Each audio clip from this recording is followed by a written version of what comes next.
The life force of your bond. A power like life itself. Unseen for generations. A dyad in the force.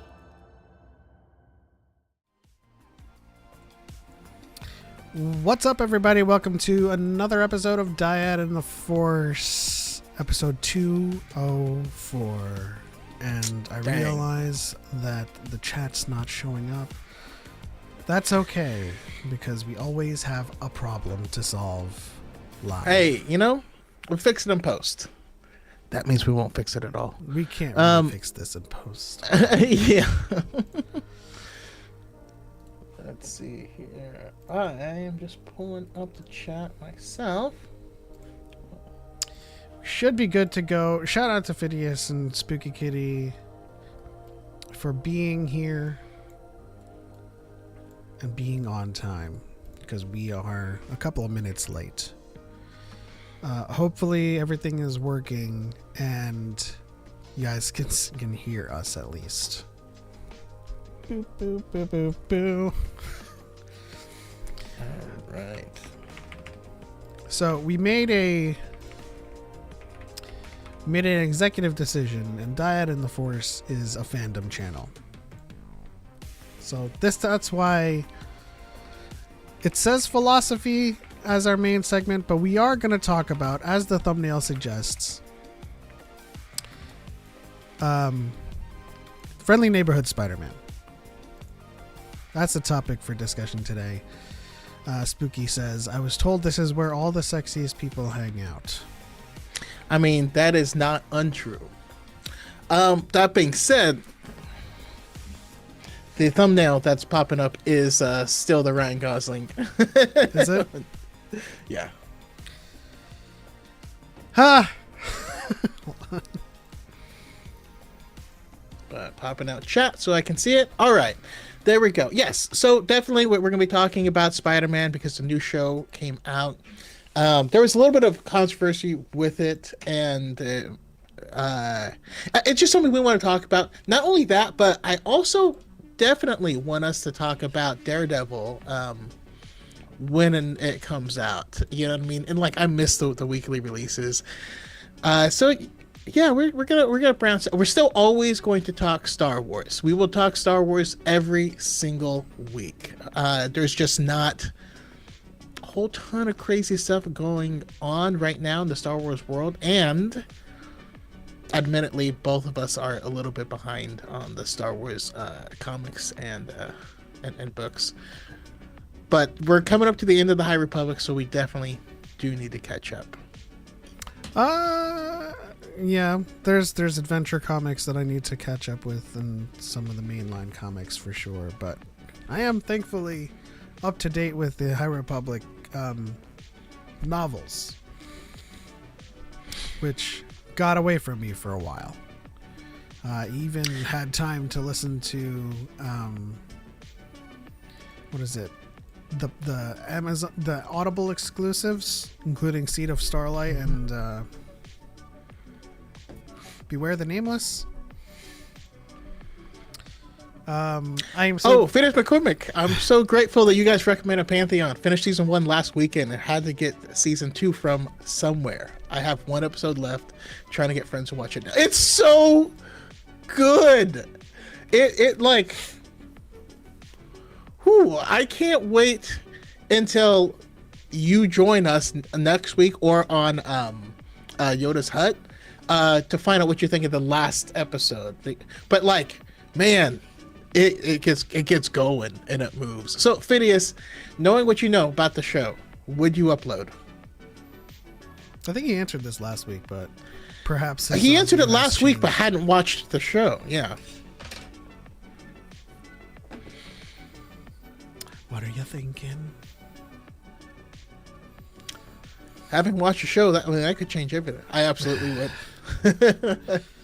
Of course. Why would you not? I don't know why that came out like that. Yeah, why would you not upload?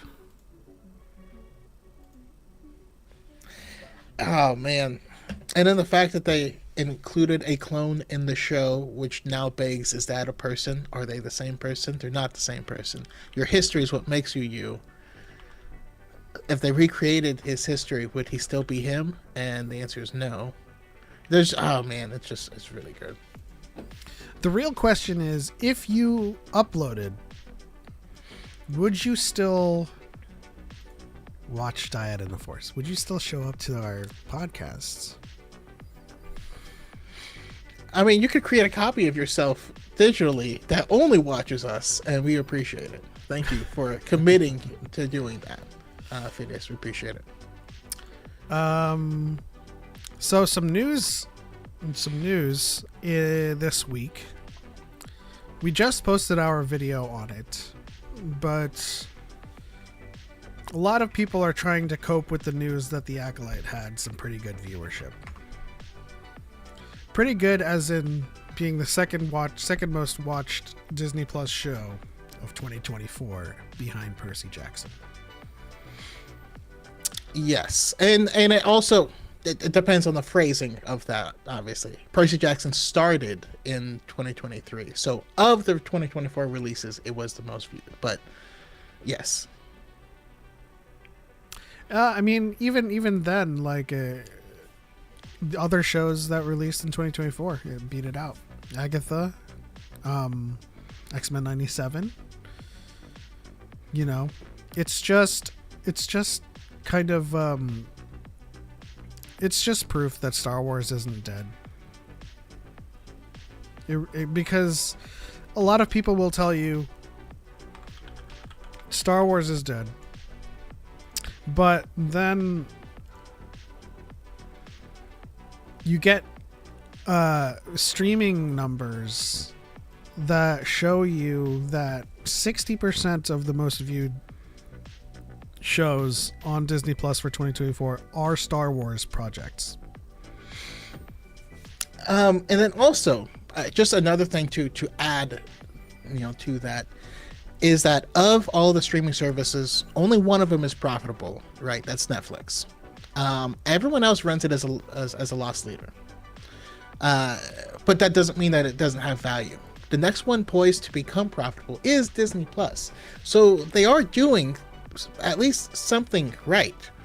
And at the end of the day, I don't care if you like the show. I don't care if you hate the show. I'm just sick and tired of the lies and the gaslighting from the CHUD department. You know what I mean? Oh, no one watched the show, so this, and that. It's just that is objectively not true. And every single week I covered it. Every single week we covered it like it was in the top 10 for streaming shows. It fell out around episode 3. Came back in episode 5 and remained in the top 10. Like, to say nobody watched it is just dumb and wrong.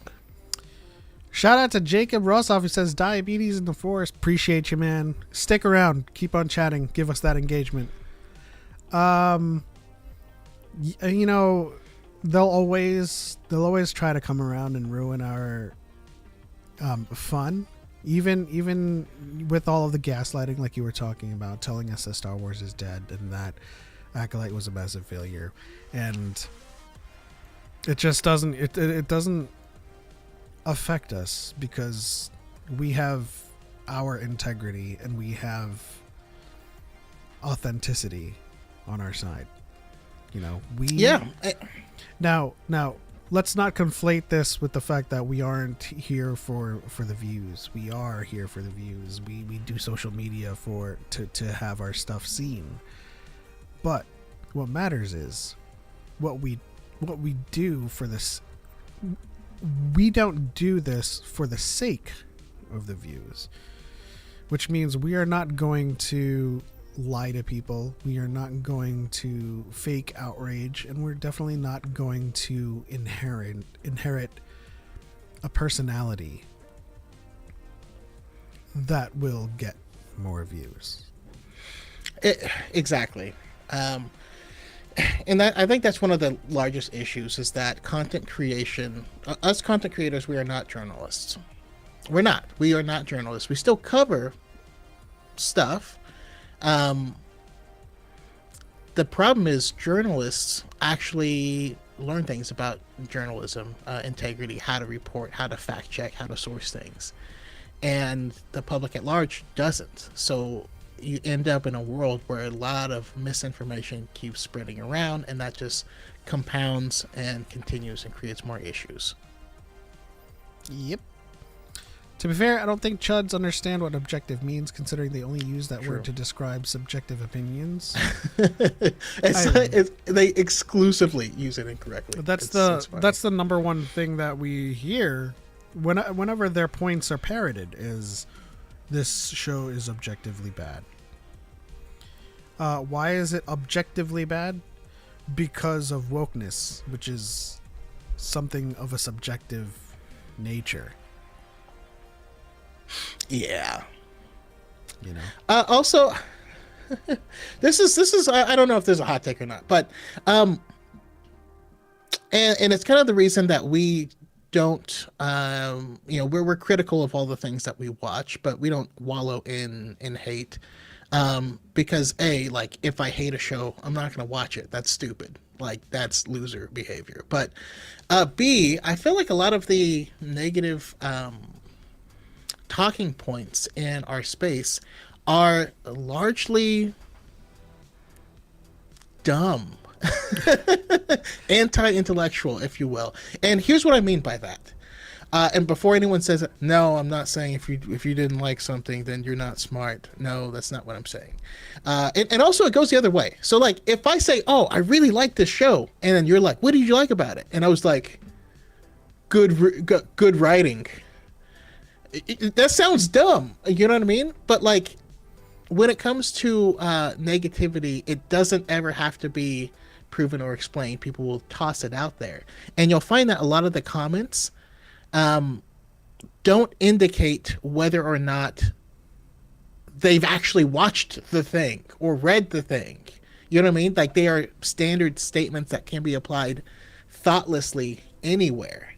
Versus when you talk about something you enjoy, then you're being vulnerable, you're opening up, and you're talking about why you had an actual connection to it. That's why those conversations are just better. Yeah. Also, Jacob says you're going to need it. See, this is the difference between us and the chuds. We don't need this. We really don't. Also, you're the one spending your Friday night here. Your life could be so much more interesting. So, I'm glad we can provide that interest in your life. Dumb, unhinged, sadistic, in bad faith is totally correct. Marianne said, whoa, I'm on the TikTok side. Yeah. I mean, I am moving the content off of TikTok, but I might as well just simulcast anyway. Yeah, so we'll still simulcast when we can, but yes, YouTube is going to be the primary platform. Yes, I know TikTok has come back, quote unquote, but has it? So what essentially has happened is it was extended, right? The can has been kicked down the road. I don't want to do the whole thing over again. If we find out that there is a final conclusion and that we have and that we trust and believe in it, then yeah, we'll do more. And I'm still gonna use it in a crap post, but yeah, YouTube is gonna be the primary from now. You did show up on my FYP, so win, I suppose, but again, we don't know the fate of this platform, and I'm kind of done relying on it because it's so fragile at this point that it can go at any moment, and I'd rather focus efforts on the platform that seemingly just can't die. So Connor says, hello, what have we here? What have we here? What's all this then? What's all this then? Why have you done this? Okay, Choco, I see your hair. You looking having a good. piss? Clean son of a mother. Appreciate it. We do what we can with what we got. Shout out to Condi Skywalker on the dying side. y'all need to come over to YouTube, I swear. And I'm not afraid to say the name anymore. It just is what it is, you know. And when Blue Sky provides a live platform, we'll definitely be live on that one. But I came to the startling realization, for some reason, as I finished the second book of that series that you recommended, I was thinking of the Sith. And you know how oftentimes we call the Chuds the fandom menace and the anti-fans the dark side? Yeah. Well, in universe, the Sith are Chuds. They're Chud influencers. So think about it. When you, I mean, the Sith only exist to hate on things. Yeah. well, more than that, if you think about it, the Jedi, they teach how to connect to the Force. They teach you about and warn you about the dark side, but they're encouraged to think for themselves and come to their own conclusions. Whereas the Sith tell you how it is. And the followers of the Sith are like the Chud piranhas. They eat it up. You know, it doesn't matter if the Sith is lying to you or it's propaganda or they're just doing it for their own self-gain. They eat it up. They'll follow the Sith to their own, you know, ends. To their own end, yeah. Actually. so in universe, the Sith are literally Chud influencers. They're grifters. Yeah. That makes me think of something, but I don't want to say it. Sorry, it's not a political podcast, and so I don't want to go too far into that. But Kenneth says, hello there, everyone. How are we today? I'm starting to think the same. TikTok is done, but I hate to leave it. Thank you for saying the quiet part out loud. So something interesting started happening before the whole last ban thing, and that's a bunch of people on their Facebook started getting an invitation to link their TikTok. There's a weird connection. I don't know. There's stuff going on behind the scenes. It's getting so like shady. There's some weird kind of censorship things that are like starting to pop up, and I don't know, man. I don't know. Appreciate the coins, Blue Girl Gamer.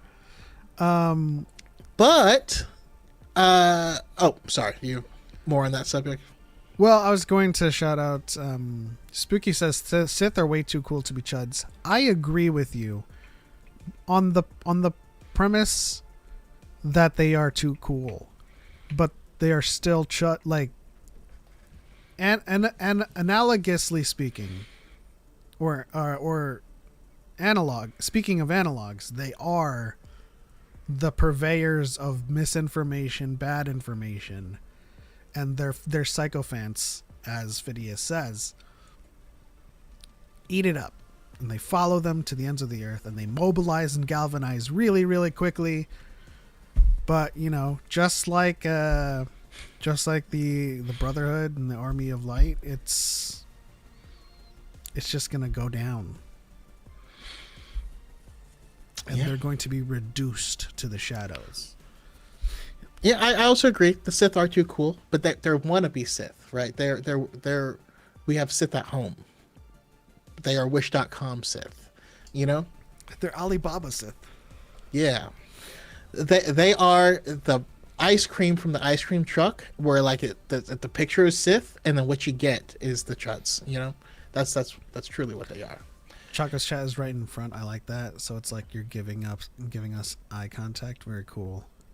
Is it? Yeah.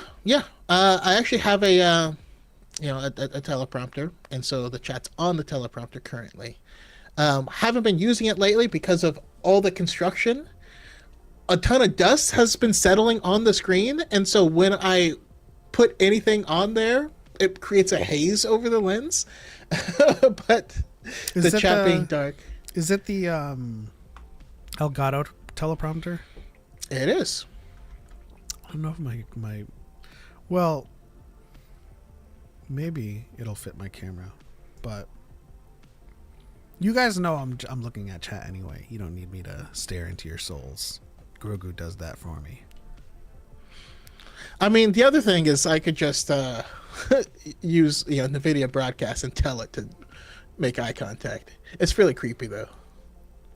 I just want it to be known that I personally welcome political talk. Yeah, we'll talk about politics when it's relevant. But like when Choco says this isn't a political podcast, it means we don't we don't cover politics. Unless I mean, like you can't say like Star Wars is political. Like literally, the prequels are about the fall of democracy at the hands of populists giving up the power to a dictator. And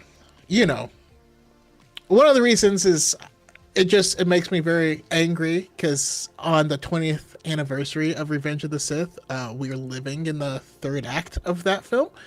But it is what it is. We're also living in the Rise of Skywalker. Somehow, That's true. And if anyone has not read Leia Bloodlines, please read it. Because one of the things I do want to be able to do with the content is there's a lot of ransom Casterfos out there. And I want to be able to reach them as well. But can we talk about Rise and Fall of the Galactic Empire when I finish it? Is it out now? Yeah, well, that's a book that has been out that I have not. I smell profit. Con Super Chat at 2.48 credits. Creed's Higher has been in my head all week. Thumbs up. Can you take me higher? To a place where blind men see. Yeah, no, I can't hit that note. I listen. Shout out to Josh. Yeah. Someday I'll be like him. That wasn't meant to be a super chat? Well, that's quite the considerable mistake. Yes, because I'm reading it and I love it. Man, Marianne, and to everyone that's watching, I've spent the last 2 weeks on a blitz to catch up with the High Republic, to read the books that Choco has recommended me. I've read the Alphabet Squadron trilogy, and I'm on book 3. You've been on a tear. It's been crazy. I'm on book 3 of the series that he has me on, and now I gotta read this. Jesus. Yeah. So, and for anyone that doesn't know, that book, The Rise and Fall of the Galactic Empire, is like an in history, an in universe look back on the history of the Rise and Fall. Done at the time, post Rise of, at the time of like Rise of Skywalker. So it's a look back, and it's kind of like an Edinburgh book. If we look back at the Empire and its rise, you'll find that there is very, very obvious propaganda against the Jedi. Were the Jedi betrayers, or were they the servants of light? We may never know. Oh, you know what? Marianne, how long until you finish it? Because here's what I want to do. I want to read that book, and I want to get Beth on the show to talk about it, because Beth has been on a tear with that book. Mm-hmm. Our other Star Wars lawyer, and that would just be, I miss Beth, and it would be awesome to talk to her about it. Pick her brain. Bloodlines is so good. I love that Leia became known as the Hutt Slayer. That's one of them. Yeah. That's one of the coolest things from that book. But I tell you, if you read that book, I read it when it first came out and it was good, and then I read it in 2020 again when during COVID when stuff was going on, and I was like, this is getting a little too on the nose here. And then, like, if you read it again now, you're like, God damn. It gets more relevant. And I actually think that was a problem with the sequel trilogy, is that it took its time. It was ahead of its time. Like, George Lucas based the politics of Star Wars off of past events, right? And then he reskinned them. J.J. Abrams didn't write this to be off of past events. He took the events in universe and ran them out to their conclusion, which is like a recycling of them, not knowing that we would also go through that pendulum swing at the same time. And it's kind of problematic. Bringing back. I'm only on chapter 3, but I'm on vacation, so I may have done it soon. I have it done soon. Okay. Yeah, I haven't even jumped into it at all. So like this, we're talking at the very least 2 weeks out, probably 3 weeks out.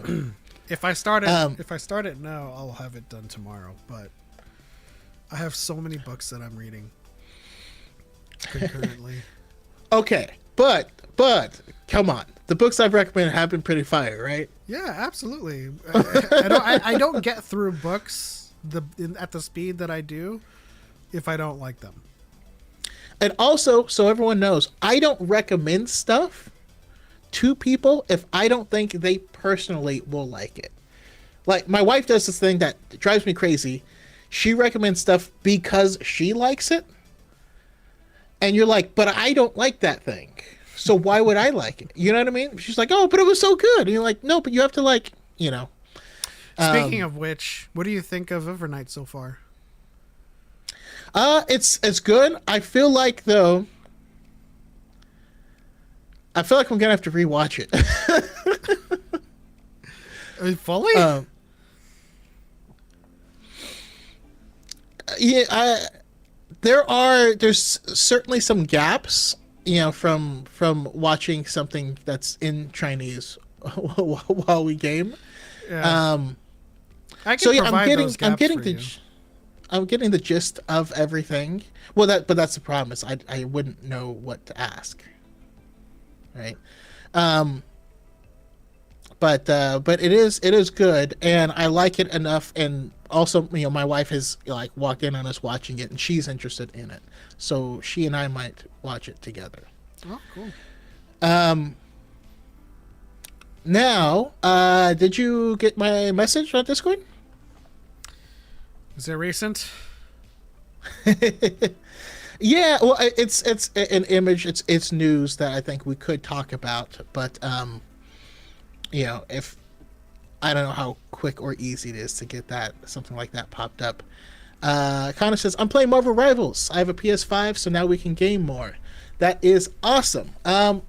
Connor, who are you playing? Who's your main in Star Wars Rivals? Also, Marianne, have you played it yet? You downloaded it. Have you played it? I can pull it up right now if we want to talk about it. Yeah, go for it.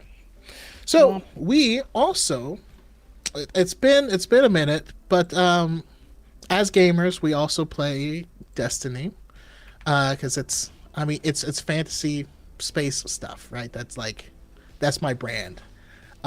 Same with Mass Effect, and they have a new Star Wars collaboration, and I thought y'all would want to take a look. So it appears that the Titan is a stormtrooper or yeah, but it also appears that the Hunter is Hunter. Yeah, so the Hunter is like modeled after a Death Trooper, but also a Shadow Trooper. So they kind of merged two things, right? It's a Death Trooper from canon, but in a Shadow Trooper from Legends, which that makes more sense. There's no real counterpart. And then we have the The Sith, Royal Sith Guard. trooper. Yeah, it's an interesting design because it's Sith Trooper y, it's Royal Guard ish, it's Praetorian Guard ish. It's very Star Wars, yet it's not quite on the nose for any one thing. Yeah, none of this is really quite on the nose, really, because the Titan is like Stormtrooper-ish, but he's got the shoulder pads of like, what is it, the Phoenix Squadron? Not the Phoenix Squadron. The Domino Squad. Yeah. And I just like seeing the Hunter with the knife, because then it just reminds me of Hunter. But either way, it looks great. I have not, played the game in a while. But with this latest thing that's coming back next week. By the way, like the featured Arc is going to be featured, and you know how Arc is. So it might have to pop back in to give it a shot. Need all the skins though. I always say this, and I said this on Blue Sky when I saw this promo for this. I just don't know how to quit you. Whenever you think you're out, they keep pulling you back in. That being said, I might have to... No, I'm not going to take a break from Enshrouded. I was gonna say I might have to take a break to farm some stuff, because there are some god rolls out right now that are going to be easy to pick up, that are likely going away next week, but still. See, Enshrouded is a game that you kind of just play when you want to not think too hard.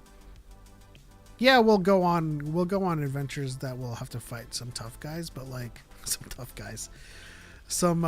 tough bosses, but normally what we're doing is watching a show and planting flowers and tending to our animal farm, and that stuff it doesn't require much. And then like comparing that to Destiny, you can hop in, do the mission to get that skin, and you're good, There's no there's no downtime in Destiny. You're either on it to do something, or you have nothing else to do and you're dancing on the tower.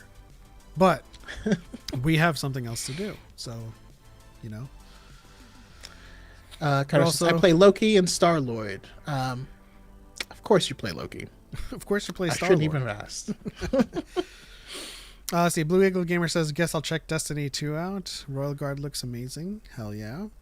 We got Connor saying tits shit. Wit. Bejesus. Hey, KG. I'm going to shite myself. Spooky says, I've never played Destiny. It's a certain kind of acquired taste. Yeah, the game does have some problems, but it is fun. The dungeons and the raids are incredible. The gameplay feels like when you were a kid playing Halo. Only you have superpowers. It's like anime Halo. That's really how I look at the game. The problem is it's not truly free to play as it pretends to be. It's free to try, but not free to play. So and there's a significant learning curve. So they don't make it easy for new players. It's paid, but it is a lot of fun. The current structure of it right now is pay to play. And I'm not talking about you buy it and then you have it. Like you literally have to pay for a lot of things that should not be. And that's kind of why I've fallen out of love with it to begin with. But like it keeps on doing things that bring you back, which is why I said I don't know how to quit you, because like I don't enjoy paying for dungeons. I don't enjoy paying for... That's not a thing anymore, though. You no longer will have to. Will have to? Yeah, they should all be available now. And on Tuesday, there's a brand new dungeon being launched that we are on day one that we should all be able to jump into if we wanted to. Okay. I did start Outlaws, and I'm enjoying that one. Music is Chef's Kiss. Listen, that's another one that kind of got put through the ringer from Chudland. You know, Outlaws isn't. I don't know how to say this any clearer. It's not woke. It's not. It's just Kay Vess. That's the main character we've got, and I'm so sad that the world is where it is, where the first thing we have to analyze is what the characters are versus what we are seeing unfold before us on screen. When we watch a trailer, it's no longer about, oh, what's this about? It looks like there's people fighting some bad guy. No. When you watch trailers, it's, well, that guy's black, that guy's Asian, there's some diversity here. Like, there's no attention to narrative. There's no attention to story. As much as they like to profess that they care about story. But yeah, I mean, like, the game I had a blast with, you know. I know that there was some, even the things that I knew were going to be trouble spots for people were ultimately decisions I agreed with. You know what I mean? Like, for instance, people were like, oh, you only get the one gun? Like, you can't do this? And it, but like, if you're living the smuggler fantasy, like, part of that is Han Solo and his iconic DL-44 blaster, right? That is his gun. Does he pick up other guns and shoot them during the films? Yes. But he always has that DL-44. He always returns to it.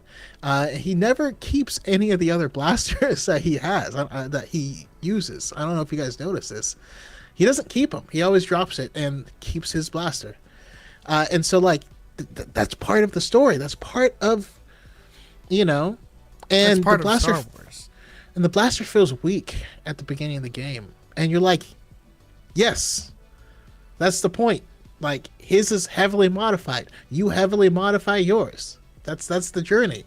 But it's, I don't know. It is what it is. But it is inherently Star Wars, though, because in Outlaws you can pick up guns all the time, but you still have yours. You can pick up a rotary cannon and use it, and you still have yours, you know. But the main thing I wanna address about a gun progression system in Star Wars is just, it doesn't work, because they're all blasters. Like, you're not gonna pick up another blaster that is +4 in damage. Like, they're all shooting the same ammunition. There's different guns, like the rotary cannon, that increases the rate of fire. There is, I forget the model name, there is Din Djarin's disintegrator. But at the end of the day, when we're talking about guns in Star Wars, they're all plasma. There's not gonna be a power fantasy there where you can get like a blaster that's level 10 and it does more damage, right? It's stuff that you can augment that is ancillary to its primary fire, which is what they did in Outlaws. Yeah. Speaking of Star Wars games, I've been talking about it, but Jedi Power Battles is a thing. What about Chewie's bowcaster, though? Now, that is true. Chewbacca's bowcaster does shoot out a metal of Coral. a metal slug. Yeah. I was gonna say flechette, but I'm like, no, that's not what it shoots out. But we do have things that shoot out flechettes as well.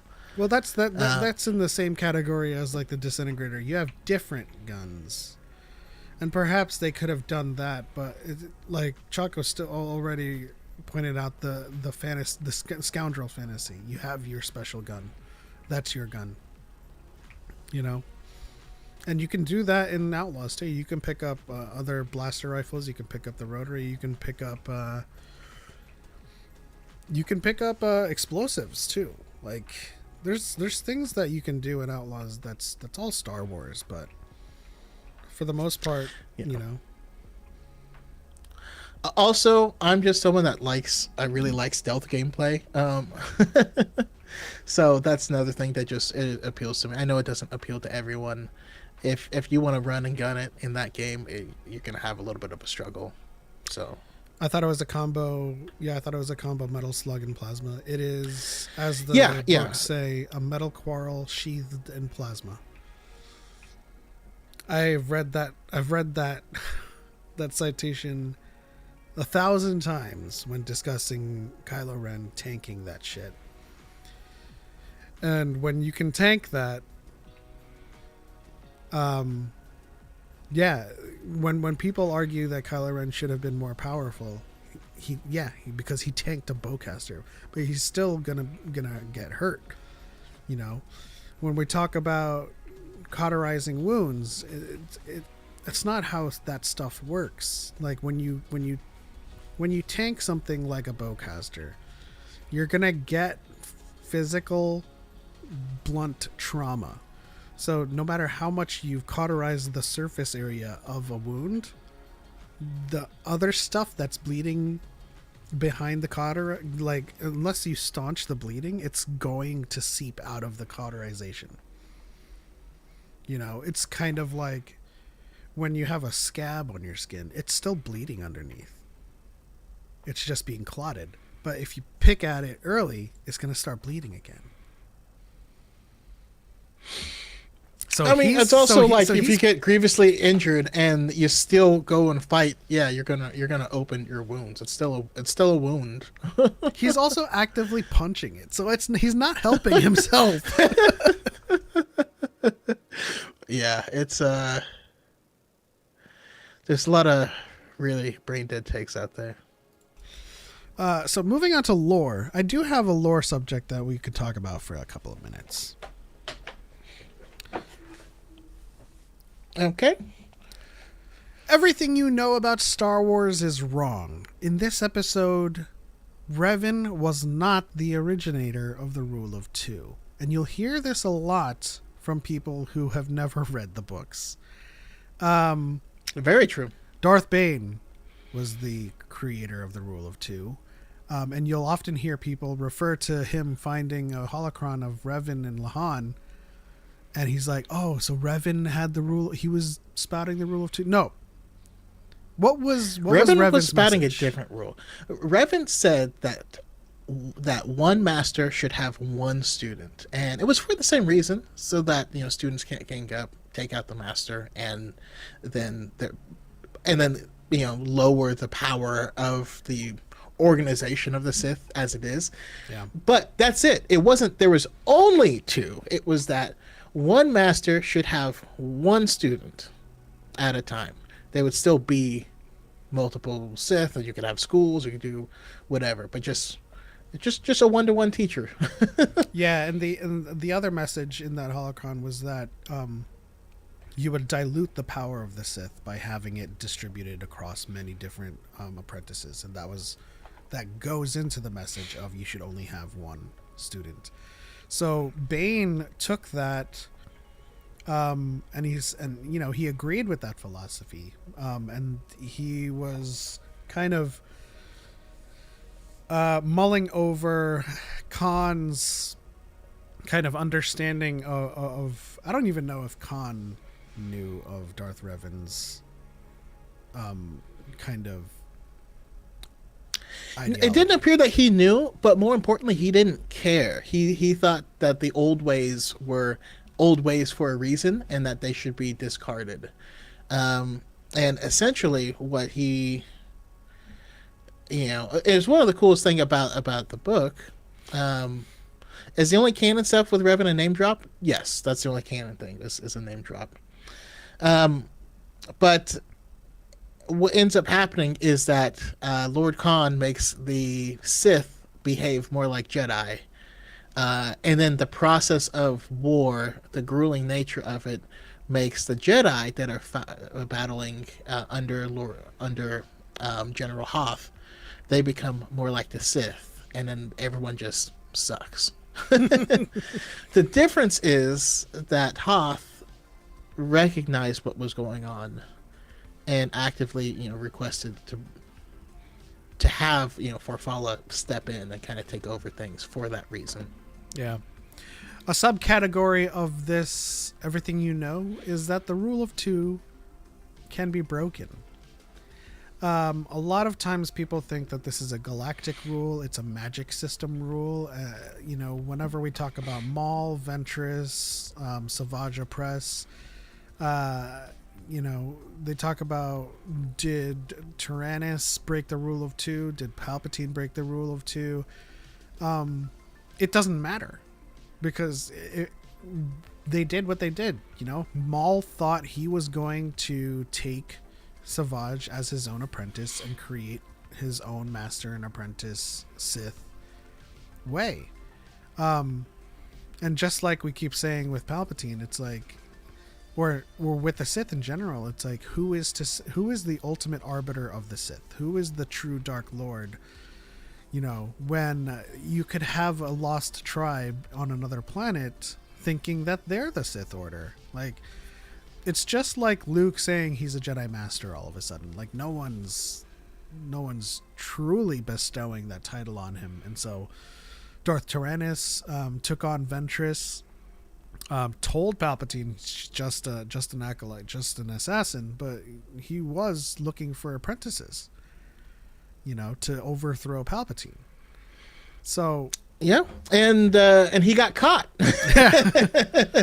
So yeah, she was his right hand and assassin, but secretly that's where he was headed. And Palpatine was like, "I see what you're doing.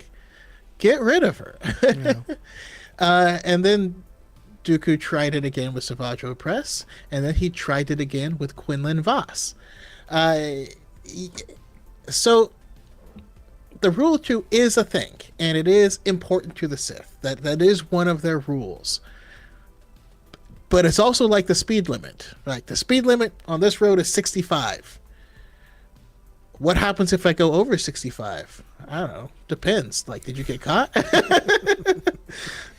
As Handre says, it's just a power philosophy. And that's the thing. They can espouse all they want about the rule of two, but as with the Sith do, they don't very much do good with rules. And I suppose it's worth mentioning that Palpatine was successful because he kept being persistent with it and kept making sure that they remained in the shadows. But for the most part, the whole kind of sniffing out the Sith during the prequel era was all because of Maul. It was all because of the people that were just like being abundantly ambitious with trying to be Sith Lords themselves. And Palpatine's like, no. Stop! That brings another misconception I do want to quash, is that Maul was never a true Sith. And this kind of comes from the Plagueis book, because he's kind of referred to as like, he was just like a mindless assassin or whatever.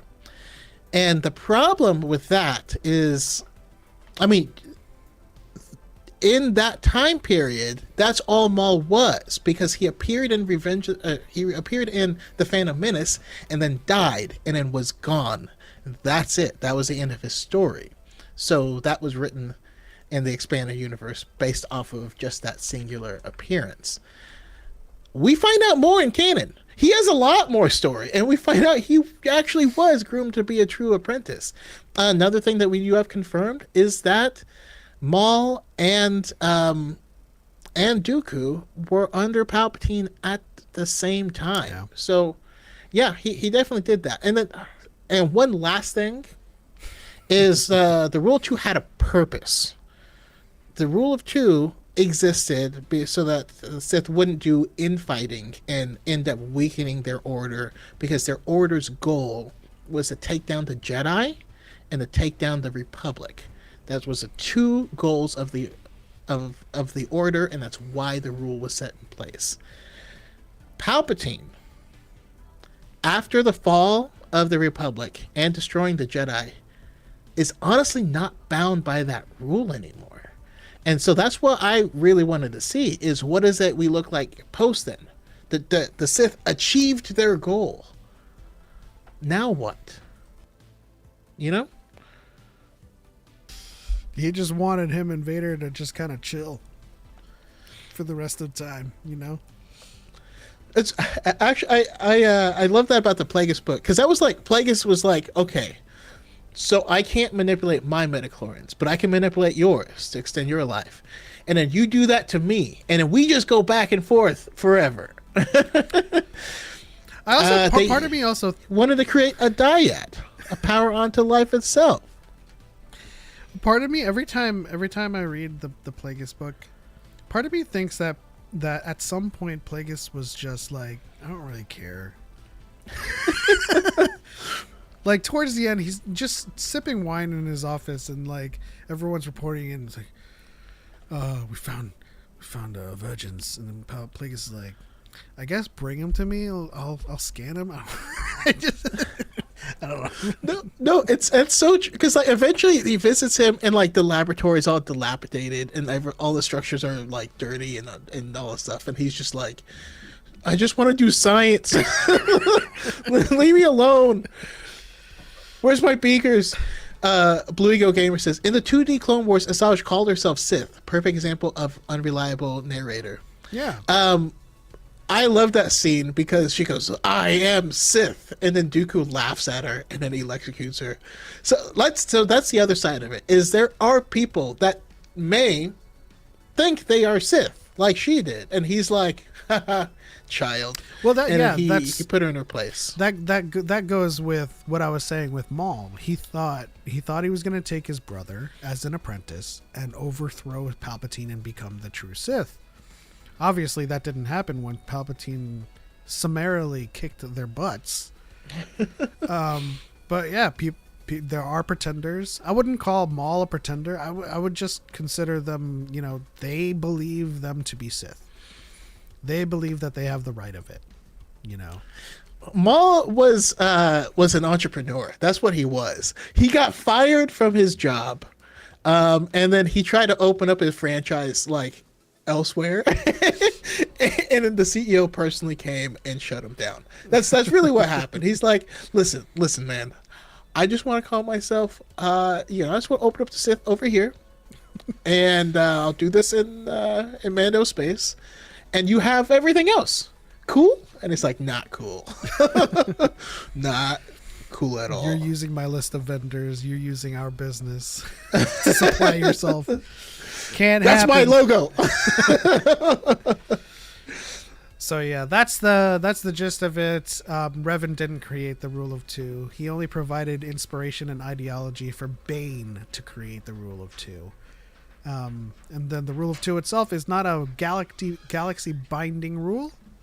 It has been broken several times. And if it was broken, there's no punishment, like other than maybe the stronger Sith is gonna kind of call the shots on that matter. But yeah, that's that. Yeah. Andre says, that's like Olmec saying Jango was not a Mandalorian and everyone thought it was canon. Jango's not a Mandalorian in canon, though. So you're right. Conceptually, it is like Olmec saying Jango was not a Mandalorian, because it is according to his view. But at the same time, according to Jango's view, he's not Mandalorian. According to Boba Fett's view, when he's asked, are you Mandalorian? He doesn't say he's a Mandalorian. And according to all of the lore we know, provided by Bo-Katan, provided by the Armorer, they were not Mandalorians. Jango, and according to the outside knowledge that we have, according to George Lucas and according to Dave Filoni, as well as directly written in the Age of Republic Jango Fett comic, the back of it, the author writes that he's not a Mandalorian. Yeah. But that also with the provided lore,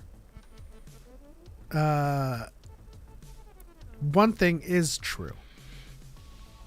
And Jango was a foundling. Now, there's an important distinction to be made between a foundling and a Mandalorian, because Grogu was not a Mandalorian until the time he made the choice. Foundlings are just people who are taken in by Mandalorians, and when they reach a certain age, they make the choice to take the creed. And that's why Din Djarin asks, did you take the creed? But at the same time, throughout... And what happens as soon as Grogu becomes a Mandalorian? He gets armor. The armorer says, your song has been written. You are no longer a foundling. Yeah. So they make a very clear distinction within the show between foundlings and Mandalorians. Now, in terms of Mandalorian lore and the creed, there's two schools of thought, obviously. One coming from Bo-Katan, one coming from the armor. But in both schools of thought, he would not be a Mandalorian, right? So you take the creed with the armor, you never remove your helmet, and you live only for the restoration of Mandalore. With Bo-Katan, it was a rite of passage. By birthright, at a young age, you would bathe in the living waters, and you would take a creed before the Mandalore the Ultimate. Was it the Ultimate in canon, or Mandalore the? It's not specified in canon. When they were talking about the memorial in the living waters, the plaque, it didn't say Mandalore the. Oh. They did say Mandalore the something. Well, anyway, you take that right? And so when Din Djarin breaks the Armorer's creed, he is no longer Mandalorian, according to the Armorer. So he seeks out another school of thought from Bo-Katan. Yeah. And now he goes and bathes in the living waters and becomes Mandalorian again. Yeah, so to sum up, Jango wouldn't be a Mandalorian in terms of Mandalorian by their standards. He doesn't call himself a Mandalorian. He doesn't act in favor of Mandalore. His creators say he's not a Mandalorian, and by what we've seen in the show, he wouldn't be considered one. But that being said, that comic is fire. Like, so we talk about canon, we talk about legends, we love them both. Just because something's not canon doesn't mean it's not freaking awesome. And that comic, which for some reason is escaping my Open mind, Seasons? Open Season, yeah, is awesome. And in that, yeah, I mean, in the expanded universe, even Boba Fett becomes Mandalore, you know, and they have a whole different dynamic. Yeah, if we're talking about so legends, keep they're reading both those. Mandalorian. I actually plan to cover that comic because I think it's very good. Yeah. Grogu hasn't taken the creed yet, though, because he can't speak. I mean, You're correct. So Grogu hasn't. No, so Grogu hasn't taken the creed yet. There's two ways that he can become a Mandalorian, and he used the second way because he was too young to take the creed. He was adopted directly by Din Djarin. And he got a piece of armor made for him. Yeah. It's not the chainmail. I thought did it end up becoming like a chest plate or just? I think it's a chest plate. It's funny that when it was created, I straight up thought, listen, there's a lot of Jewish parallels with the Mandalorian story. There's so many parallels that it's crazy. They even put a Hebrew scripture, and on Mandalore. And so when she made that the thing, I straight up thought she was going to put on his head. and he was going to be a little yarmulke. I like, this is headcanon now, or heart canon. I actually think that Din Djarin hails from so his home planet is Vakina. I actually think culturally, headcanon wise, that they follow the same nomenclature as East Asian countries. Because I do not want Grogu to be Grogu Djarin. I want him to be Din Grogu. And the family name is Din, right? Because that would be pretty cool. Although Clan Djarin sounds better than Clan Din. I just don't like Grogu Djarin. I like Din Grogu. That sounds awesome. That's headcanon for sure. I just hope next season they're like, you know what? Din, the name sounds weird. We're just gonna call you George or something. Thanks for the explanation, by the way. You guys know your shit. We just like Star Wars. We like the lore, and when you've read the material, you understand it better. And I don't want to toot our own horns, but a lot of people out there get their information secondhand. And that secondhand information is mostly incorrect most of the time. But that's why we provide citations. This is why we it's not us telling you what's right or wrong. It's like, this is what we know, and it comes from here. So go read it and confirm it yourself. And as we've been talking about Mandalorian lore, you could watch Mandalorian season 1, 2, and 3 and get all that lore from the Armorer and Bo-Katan. And you can read Age of Republic that Choco cited for when he says Jango's not a Mandalorian. Yeah. There was also a brand new comic that came out last year, but it doesn't really touch on the subject. Technically, in the month that we're in, everything came out last year. Yeah. That's why I was like, did it no, I can't say it came out this year. Whatever. Post-Ross Clan Din better be a large influential clan with a tiny gremlin leading it. I like to think so. Listen, we saw gauntlets in the final battle of Exegol. I like to think that Sabine is in one of those fighters. Maybe Bo-Katan, although she would be like 60, 70 around that time. I just think Grogu is going to be a terrifying force because he's just going to be like a little tiny monster flying around with a jetpack, but like tossing things at you with the force while shooting you in the face. Like, it's too much. I imagine the first fight with Grogu is he starts using the force, and like a Mandalorian's like, "Ha! I have weapons against you," and then Grogu is like, "Oh, like all of these," and then he turns into a Mandalorian. Man, that is like when you play a game and you're like, "It's not fair. His hitbox is too small." I hope someday the story of Grogu advances far enough that it has him become Master Grogu, and that's another thing to look forward to. If we go really far into the future, we'll just have another Yoda. So Andre says full Rocket Raccoon with the Force. Okay, so you know how sometimes I'll play as like Captain America, and like there's a weird relationship between Captain America and Rocket Raccoon in Marvel Rivals, where you guys just don't fight each other because you can't directly kill each other ever.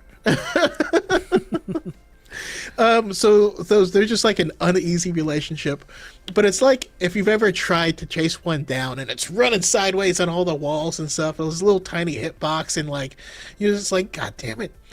So you would imagine that like hella ult. I hit him once, and then he's gone. It's like that, but instead he has indestructible armor on and the Force, and so like he just doesn't die, and you can't hit him, and he's too fast, and he has the Force. I imagine him learning lightsabers in the future, and then like someone tries to slice him, and it hits the Beskar, and he's like, "Ha ha!" Where's Grogu during the sequels? Still growing up and learning Mandalorian ways, I suppose. I mean, by the time of the sequels, he'd be like a teenager. The growing up accelerates for their species. We do know that. We do know that Yoda became a master at age 100. But we're talking, well, no, that would make him around like what, 80? Yeah, he'd still. I guess he'd be pretty close to adulthood. So what we know of the species in the reference books is that they remain infantile for the first 50 years. After that, they hit a huge growth spurt. So if he is around 80 or so in the sequel trilogy, I would imagine he's the equivalent to like someone in their 20s, you know? And then by the time 20 years later, when he's 100, he will be of peak physical condition to be like day one Master Yoda. And we don't know when Yoda became a Grandmaster, but I imagine it was like another 100 years. But still, like, I can't imagine Yoda at 100 becoming a Master, and he's still like Grogu, like. Okay, so what you're saying, to quote Gojo, he's like Agumon and he would have evolved into Greymon. Yeah, perhaps. That's a deep cut. Quoting one anime that's quoting another. Yeah. I'm not sure it's a huge growth spurt. They still small. Yeah, I mean, just kind of intellectual maturity. Like, he's going to speak like Yoda at 100. No, he probably won't, because Yaddle doesn't, but you know what I mean. He's intelligible. What if we find out that his species, like, at like 300, they're like 6 feet tall, and then they grow back down? Perhaps. Could his species be conceived by the Force? So I have a huge theory that I subscribe to that doesn't really have any meat and bones behind it. It's just something that I like to believe. I think that the name of Yoda species is Jedi. And I think that's where it came from. The name. Or rather, the name of the species is Jedi. But that's neither supported nor... So, I just like to believe it. He was conceived around the same time as Anakin. I would argument that, not to be overly pedantic, but I love being pedantic. He was born around the same time as Anakin. Couldn't tell you when he was conceived because we don't know we the don't incubation know. periods. That period could be like 12 years long. You know what I mean? Like, so if their species remains infantile in the first 50 years, that could mean that the incubation of said species could be a fraction of that time. Right? Because, like, let's say they remain infantile. Human babies remain infantile. Let's move on to the main, because it's part of the philosophy portion of this. But well, I do have my own just really weird headcanon that I've been thinking about. What if his species functions as like the caretakers of the Citadel, but they're caretakers within like the world between worlds, or like within something like that, where like when they are needed, the Force will kind of like elect one and it gets born into the world, and it's just that one. but it's only like a guide. It can only help guide humans, you know? Like, I don't know. Like, there's a weird clutch of eggs that sits at... and then one gets hatched and like drops through a portal, and someone's like, what is this? And then it hatches, and they're like... Yeah. I was saying if human babies are infantile for like what, 1 year, 2 years, when do they become toddlers? 3 years old? I consider them toddlers at 2, but 2? I don't know. I'm not a doctor. Well, let's, for the sake of this hypothetical, it's 3 years old. So you take 3 years old, and they're in incubation for at least eight months, right? If they're infantile for the first 50 years, that means he would have been percolating wherever, either in an egg or in a yaddle stomach. It would be for like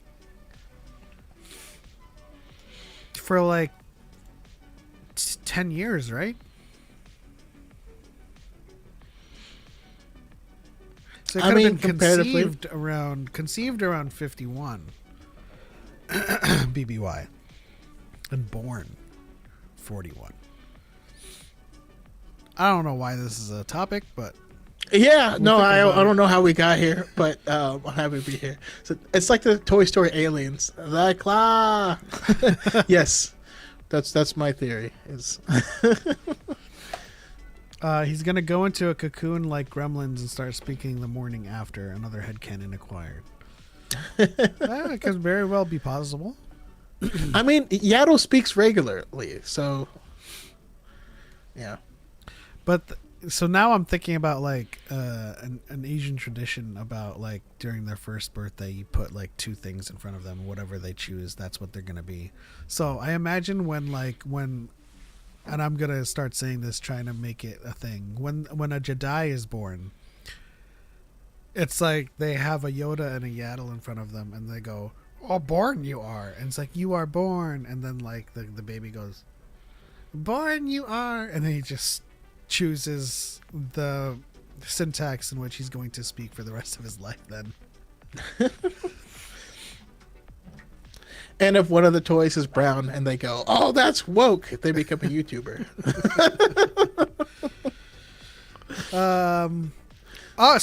Speaking of woke, we move on to the main topic of our main segment, which is Friendly Neighborhood Spider-Man. Now, before we start, I would like the chat to, on either platform, let us know if you've seen the first 2 episodes. The Friendly Neighborhood Spider-Man is out on Disney Plus now, with 2 episodes. And if you liked or disliked it, I think. But by the way it's releasing is what I've been saying we should do. It's coming out in clusters. We got 2 episodes released. Next week we're going to get 3 episodes released. And I think that they just want to get this story out so it's not overlapping with Daredevil Born Again. But it makes sense that it's like that, though. I like that we can get arcs, you know, Yeah. and I think that helps change the narrative. Yeah, if you're dealing with a story that needs to be told in a certain way to account for and allow for the most successful comprehension, because let's be honest, the comprehension of today's society isn't very high. I think that you should release in arcs. I think that if you're going to release weekly, you should release weekly in the most likely scenario that people understand the nature of the arc that's being released. Exactly. Like, there's so many things. I think that's the biggest failing of Obi-Wan is it was a film released in 6 pieces, and so no single piece was ever satisfying because none of them was part of a 3-act structure. and then you would get like, I don't know, it was cut just really weirdly because of that. And so yeah, this is how I think it should be. And I want to talk about the controversy at the very beginning of it. So the voice actor behind Spider-Man said, I was worried that the show was going to be woke and lame, but it's actually really has really good writing. And when I heard that, I was like, damn, I'm not watching the show. It turned me off. It made me not want to watch it. You know why? I didn't even know about it. Yeah. So that's why I didn't jump in on it as soon as it came out because Spider-Man is woke. Like, Spider-Man is all about being aware of what's going on in your surroundings. You know what I mean? Like, that you can't be a friendly neighborhood Spider-Man and not be aware of social injustice in your neighborhood. You know, like, you can't do it. Comic books are woke. Yes. Speaking of which, there was another thing going on with Anthony Mackie that I do feel like we can touch on briefly, but then I watched the first episode, and y'all, it's woke as hell. In the best ways. It's really good. It's fun. It feels like Spider-Man. It's not tied down to everything that we've seen before. And it doesn't make us have to rewatch the entire MCU in order to understand what's going to happen. I also don't think it's woke. I think it's normal. Yeah. Now, to the anti-fans, everything that isn't white is woke. But to actual fandom, it's just who they are. The characters are in the show. That's who they are, you know? First and foremost, Peter Parker's still white, so I don't know what that argument's about. But every time we read a book or we watch a show, we should always pay attention to who the characters are and accept them for who they are. Not who they should be, and not an idealistic version of who you think they are.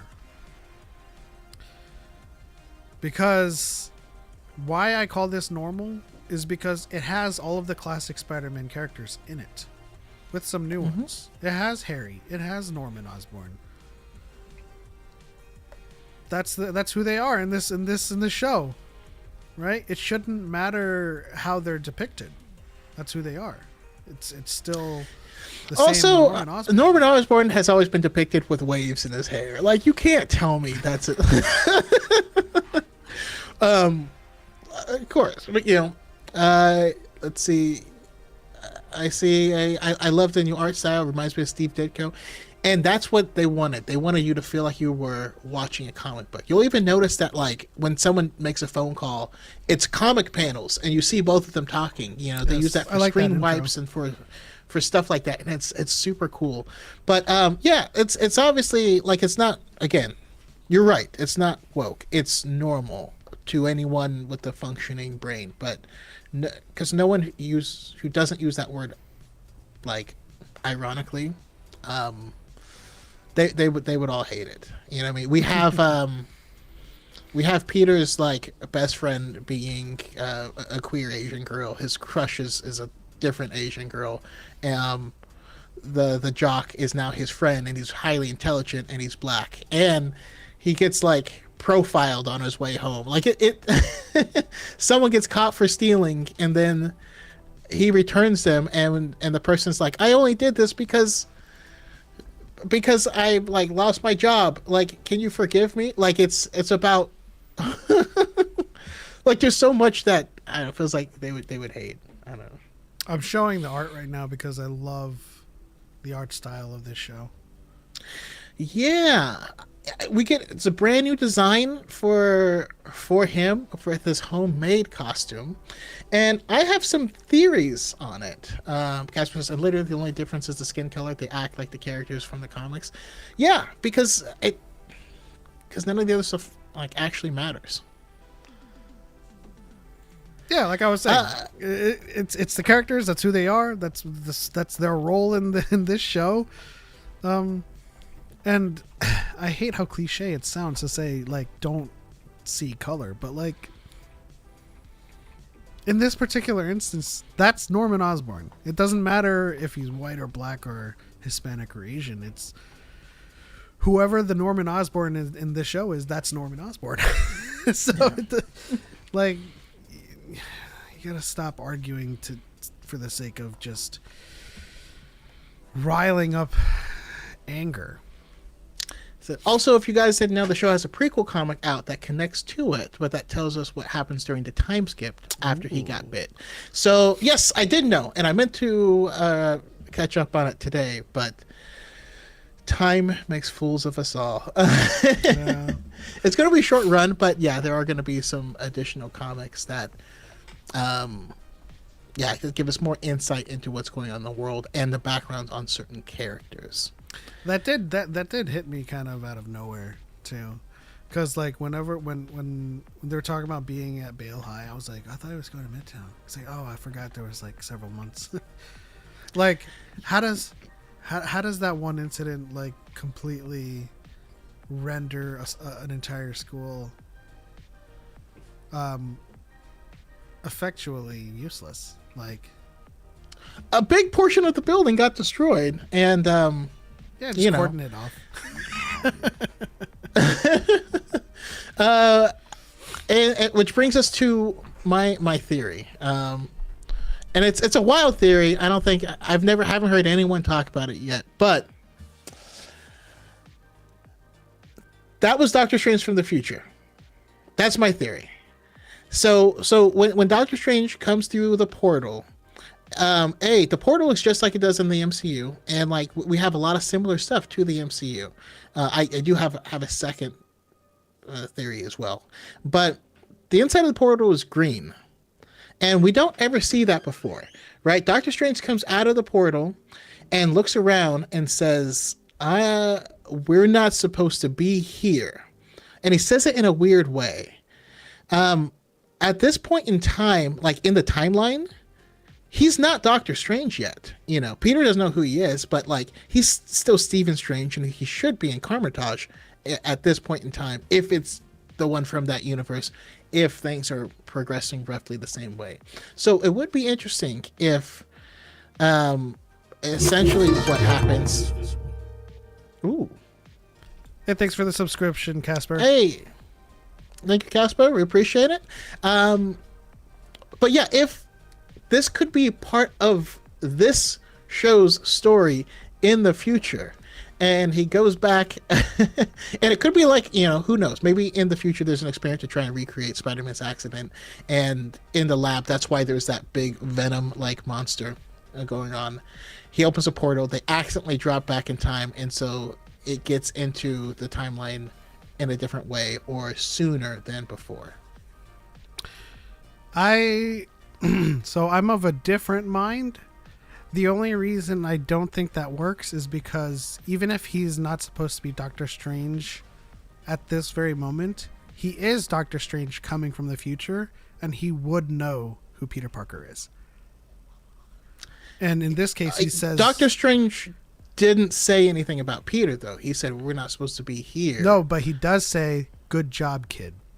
He didn't know who Peter was. But would he want to interfere with the past if that was the case? I don't know. But the other thing that kind of brings me out of it is that he does use the Eye of Agamotto. He tries to. Yeah. So I don't know the magic system that Doctor Strange operates under quite deeply, but if he is using the Eye of Agamotto to traverse time, could he, while doing that, use it to affect local time? Like as So he's traveling, he tries to affect the car crashing. If he opens a portal and goes into it, and then that's it, right? That's a use. He would still be able to use it.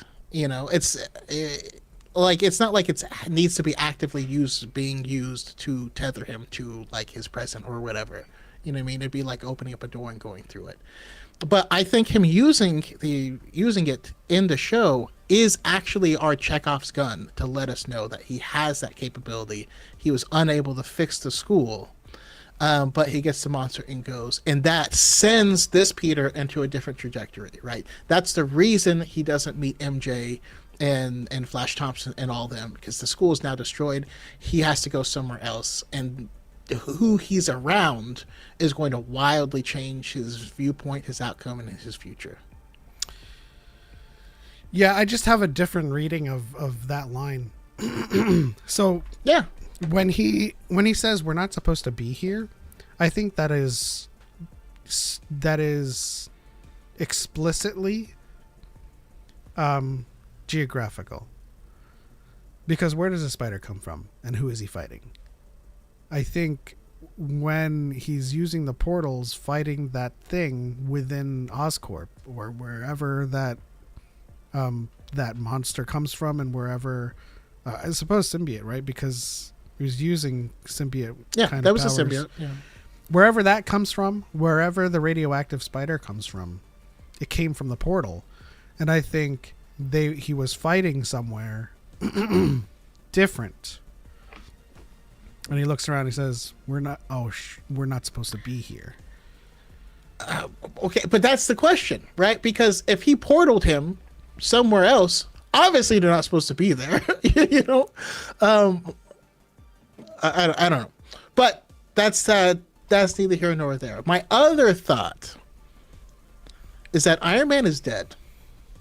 That's not hard to kind of foresee. Yeah, specifically, and you know, my telling of it would be something like this. I think that Iron Man was there. He was a hero, right? They have an Iron Man air freshener. The Battle of New York happened, and I think when the portal was Iron Man closing 2 up, happened, right? Because that was like, so canonically that kid that he saves, the barn door protocol, that's supposedly Peter. So what if the chronology that we are in right now is in between that moment where he finds out he's Spider-Man, and he is he is the kid that Iron Man saved. That's why he has that little air freshener. That's why he knows about Stark and stuff. But in this kind of deviated timeline, I'm about to say deviated septum, deviated timeline, that he is dead at that time before Peter becomes Spider-Man. and that where did I go? Can you still see me? Yeah. I'm Okay, still here. cool. I closed my window on accident. But yeah. So that would still line up. Like, my thought would be like the Avengers happen, because Iron Man 2 happens before the Avengers movie. But if Iron Man flies the nuke out of New York and then doesn't make it back through the portal, then we could end up in a situation where there was no Stark there to pick up all the pieces afterwards, to do the damage control, and all that.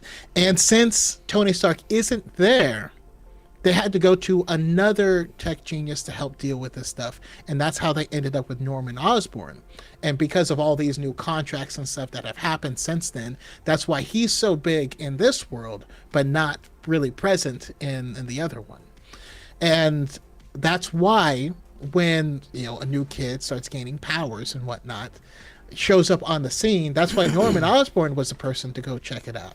Because I think Norman is also the one who's supplying the technology for the Avengers specifically, and that's why he has a picture with Cap. But he's also creating weaponry for everyone, right? The guy who was starting fires in the beginning, that had an Oscorp logo on it, and I think he sees. I think he's going to help him. Peter build his suit. He's going to take on that mentor role, but just be the evil version. Now, I also think that there is room to think that he isn't dead, because that's why I'm saying he didn't make it through the portal. He could still come back, but it won't be the same. But good. Because this also comes down to a reading of a scene, and that's when Connors is talking to Peter about sustainable batteries, and he says like Stark's arc reactor. She says yes, but not, because he patented it. Now, patented is past tense, but it feels like, and I'm in this goes down to interpretation. It feels like Connors is speaking about Tony Stark as if they're still present. My reading of it is that it was just Stark tech. Like, Stark still exists. They still have all of his technology. They still have the arc reactors and all that stuff.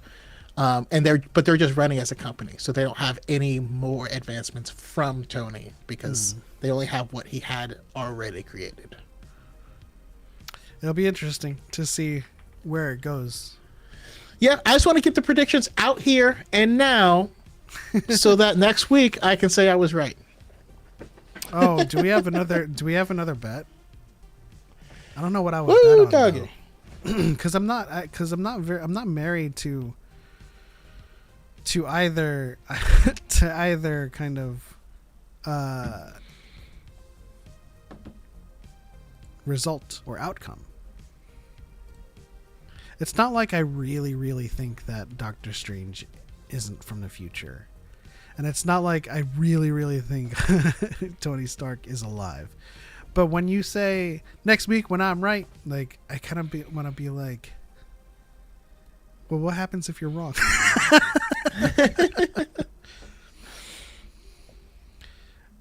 Is there a Vegemite tasting in your future? I mean, I think that's happening regardless. Yeah, I know, but like in earnest, of course. Actually, it would probably be less entertaining if you tasted Vegemite now, before we did our tasting for the first time video. Yeah.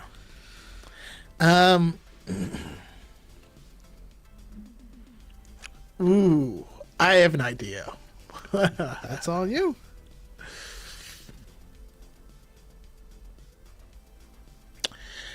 This is something that we can do back and forth for our challenges. If I want to challenge you or you challenge me, and the winner picks out a flavor of baby food that the other person has to try on stream. Why did it go to baby food? Have you seen baby food? Yes, Do you know I have. what flavors I'm there grossed are of out baby right now. food? But it's all edible. And of course, so, it's edible. You're not gonna feed a baby. and that's the point. Is that should, I'm suggesting that is our new rule for bets, and whoever loses, you essentially have to eat 2 spoonfuls of the baby food. 1, to know how bad it is. 2, to have to take another bite after you already know how bad it is. What do you say? I'm down. The only reason I think it is a substantial challenge is because we both have texture problems with food, and visual problems, and we all know baby food does not look like a well-cooked lobster. It looks like vomit. A uncooked slobster. Am I right? you know how in those like high fantasy shows where we're in a scene and it's kind of like a mission, or if it's like a prison, and they always put down like this gray looking chunky soup onto their All tray. right, stop it. Stop. I'm That's good. that's kind of where I am on baby food. It's like that slop that goes on. It's edible, but it looks like slop, and you don't know where that slop's been. But of Have course, some more you know, sloppy joes. Yeah. the silver lining is that we feed that to babies, and I don't think we would feed actual slop to babies. I'm sure it's nutritious and it has its value, but you know, it's like durian. Like I know that at some point it'll taste good, but I can't get past the smell or the texture of it. Have you eaten durian? The fruit? I don't think so. That could be a challenge too. Yeah, I never know. My wife is always just like, try this thing. And I'm like, I don't know what that is. But it's always sour and salty. All right, how about this?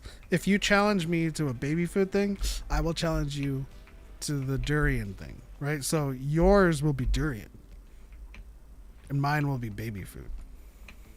Okay, we can do that. Now I'm starting to second doubt myself. Because like, what if It doesn't have to be now. I'm just saying that would be the new thing. And also, I just think that would be we could make that into a whole thing that would probably go viral pretty well. You know? Yeah, and when we do it, I can press this button that I've not pressed in a long time. Where is it?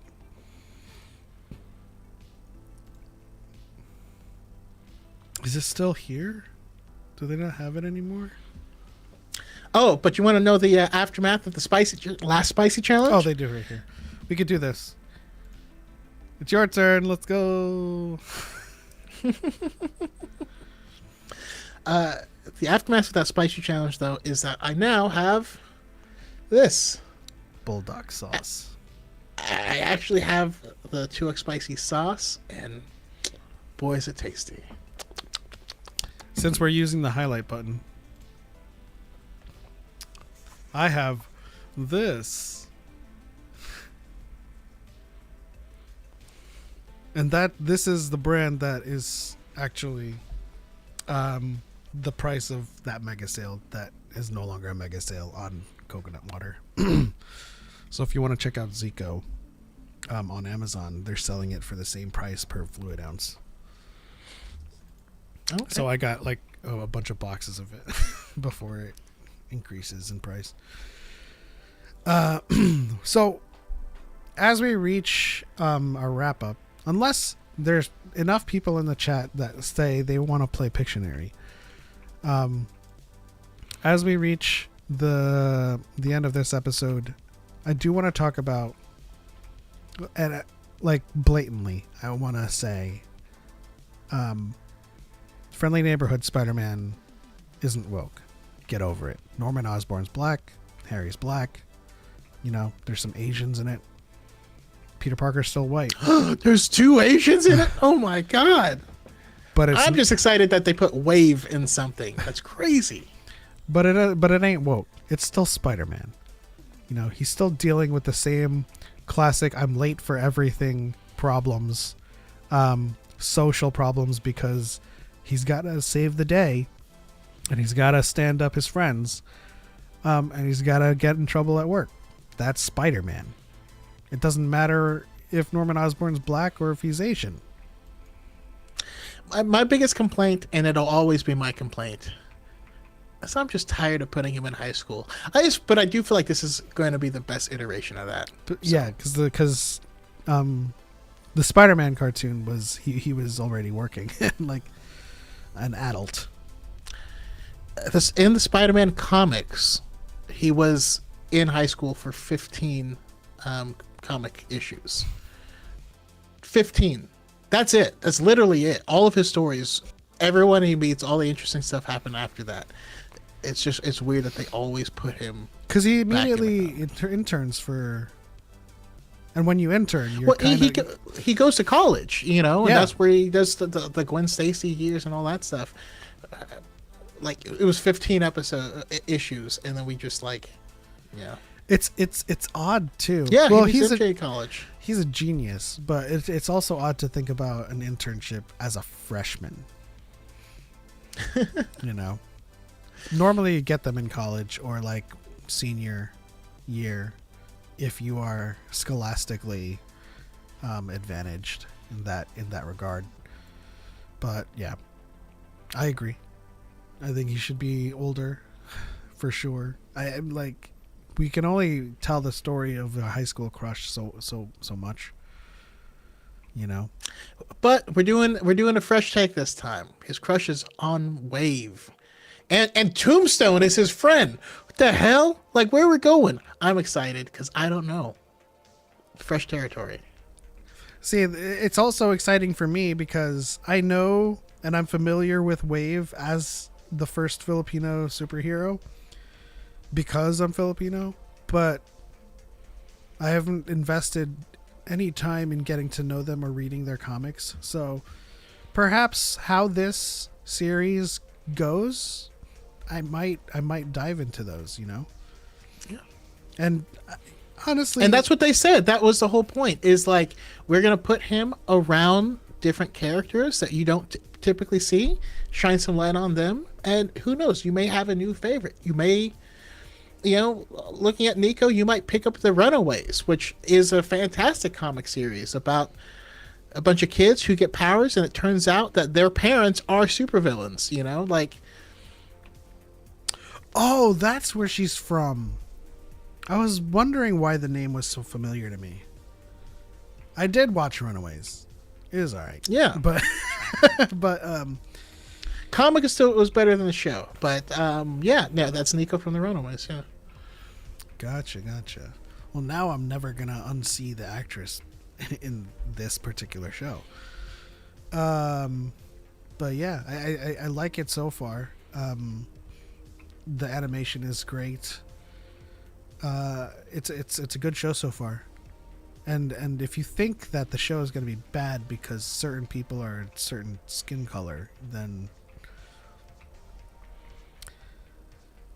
there's something wrong with you. Seriously, stop it. That's how I feel right now in this world, in the social dynamics of the world we live in. Just stop it. Like, come on. Like Doc Connors, it's important that they have that they're missing an arm, and because that's part of their story, and it's important that they're scientists, and it's important that they turn into a goddamn lizard. The rest is all semantics. That's all I'm saying. But I would like to add that it's also important that she's hot.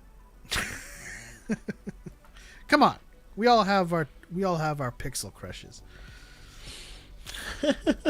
You say that implying that the previous Doc Connors were hot. No, it's just important to me at this very moment in present time during this show. Yeah, and then also for anyone that didn't know, the other interns is Amadeus Cho, whose mom we actually met in Age of Ultron, but he turns into Totally Awesome Hulk, who's also part of the Agents of Atlas. We also meet Taskmaster's daughter. I can't recall her name offhand, but she has, in the comics, she has Taskmaster's ability to mimic people's actions after seeing him just once. We meet from Wakanda. The character ends up having light-based power, where she can turn invisible and can bend light. And I think that's it. That's all I can think of offhand. We met Doctor Strange.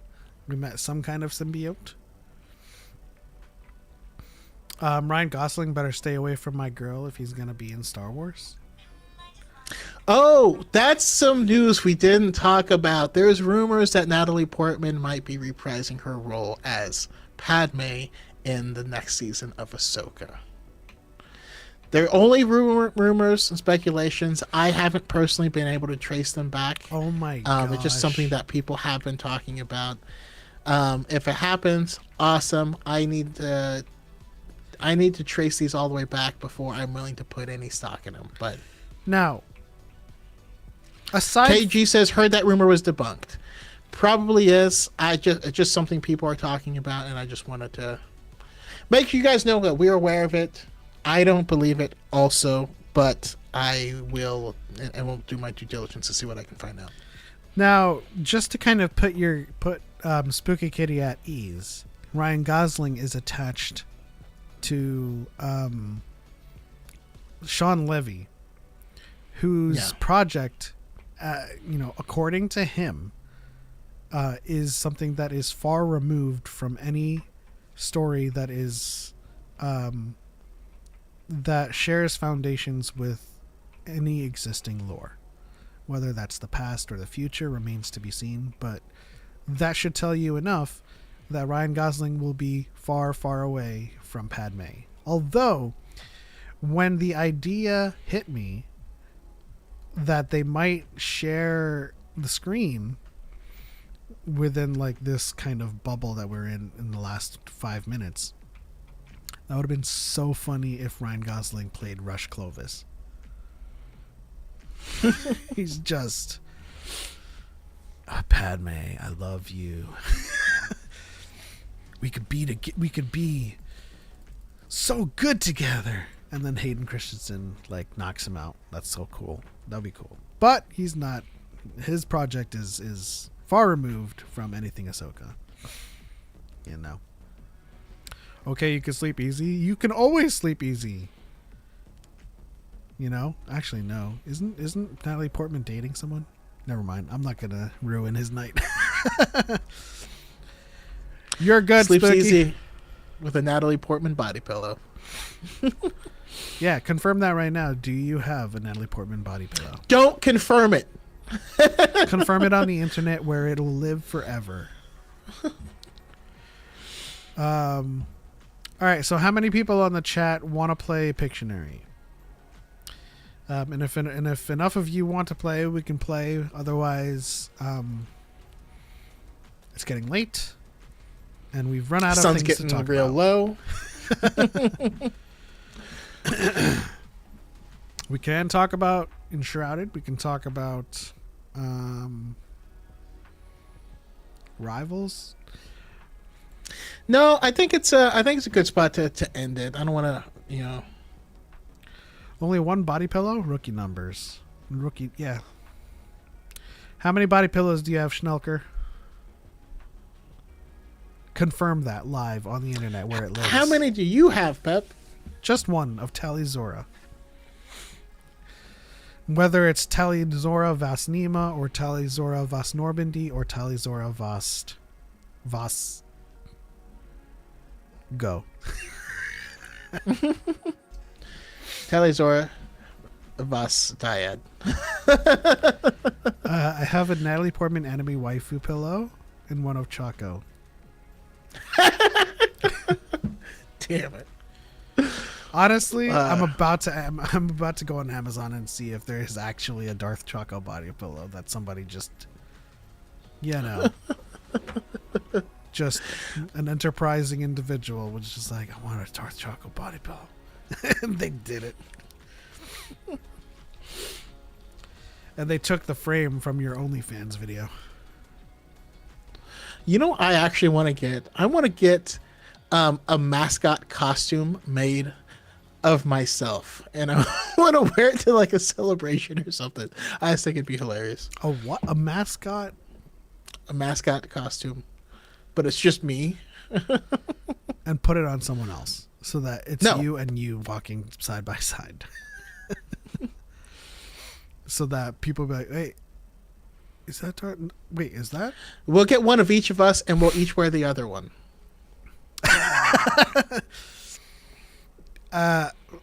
Part of me, no, all of me thinks that wouldn't work because I am not your size. So it would literally be a Hobbit Darth Choco. That sounds fantastic. And you would be a towering element, which I don't mind that that characterization, but I am not that tall. But yeah, looks like this is a good part to end this on. Again, go watch Friendly Neighborhood Spider-Man. Go watch Pantheon. If you haven't already, go upload yourself if the technology exists. Oh man. Sorry, Eric. I had to look it up. The life-size Gardevoir plush from Pokemon Center. Jeez. Yeah. No, it's a thing. Only $320.